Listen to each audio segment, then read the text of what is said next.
কিসে রিজিক বাড়ে, কি করলে রিজিকে ভরপুর বারাকা হয়, রিজিকের চাবিকা ঠিক কোথায়, কোন পথে চললে রিজিকে ভরপুর বারাকা হবে, আমার জীবনে বরকত নেমে আসবে রিজিকে, এটা জানতে মনে যাচ্ছে না আমাদের? হ্যাঁ, কষ্ট হচ্ছে আপনাদের? কষ্ট হচ্ছে? তাহলে কি করলে রিজিকে ভরপুর বারাকা হয়, কি করলে আমার জীবনে ভরপুর বারাকা নেমে আসে, এই পয়েন্টটাতে আমরা একটু আলোকপাত করি।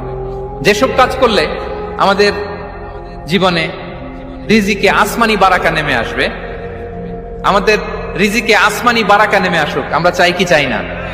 সবাই আমরা চাই নিশ্চয়ই। যে কাজ করলে রিজিকে আসমানি বারাকা আসে, এর এক নাম্বার হচ্ছে তাকওয়াল্লাহ, আল্লাহর ভয়। আল্লাহ তাআলা বলছেন, ওয়া মাইয়াত্তাকিল্লাহা ইয়াজআল লাহু মাখরাজা ওয়া ইয়ারযুকহু মিন হাইসু লা ইয়াহতাসিব। যে আল্লাহকে ভয় করে, যে আল্লাহ সচেতন, আল্লাহ তাকে মাখরাজ, মাখরাজ মানে কি জানেন? ওই যে এক্সিট লেখা না এদিকে, এই এক্সিটকে আরবিতে বলে মাখরাজ, মানে কোথাও আটকাবেন না, বের হওয়ার রাস্তা আছে, কোথাও আটকাবেন না, বের হওয়ার রাস্তা আল্লাহ তাআলা অ্যারেঞ্জ করে দিবেন। You will have the way out from crisis. ক্রাইসিসে পড়লে, সংকট মোমেন্টে আল্লাহ তাআলা ওখান থেকে এক্সিটের ব্যবস্থা আপনাকে করে দিবেন। ওয়া ইয়ারযুকহু মিন হাইসু লা ইয়াহতাসিব, এমন জায়গা থেকে আল্লাহ তাআলা রিজিকের ব্যবস্থা করবেন যে সে কল্পনাও করে নাই। এরকম অনেক সময় হয় না যে আমি ভাবিও নাই যে এখান থেকে আমার রিজিকের বন্দোবস্ত হতে পারে, কোত্থেকে যে রিজিক চলে আসলো, এরকম জীবনে মাঝে মাঝে হয় কি হয় না? ব্যবস্থা করেন কে? যারা আল্লাহ তাআলাকে ভয় করে, যারা আল্লাহ সচেতন, তাদেরকে আল্লাহ তাআলা স্পেশাল রিজিক দিয়ে ধন্য করেন। তাকওয়াল্লাহ। পুরো কোরআনের মূল শিক্ষা কি,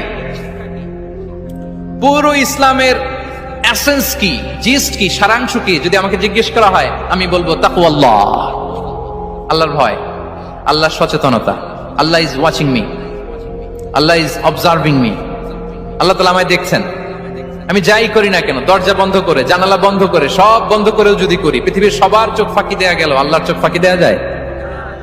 পুলিশের চোখ ফাঁকি দেয়া যায়, সিকিউরিটির চোখ ফাঁকি দেওয়া যায়, আমার সাথে বন্ধুদের চোখ ফাঁকি দেয়া যায়, ফাঁকি দেয়া যায় না একটা মহান সত্তার চোখ। তিনি কে? এই যে সেন্সেশন, অনুভূতি, দিস ইজ তাকওয়া।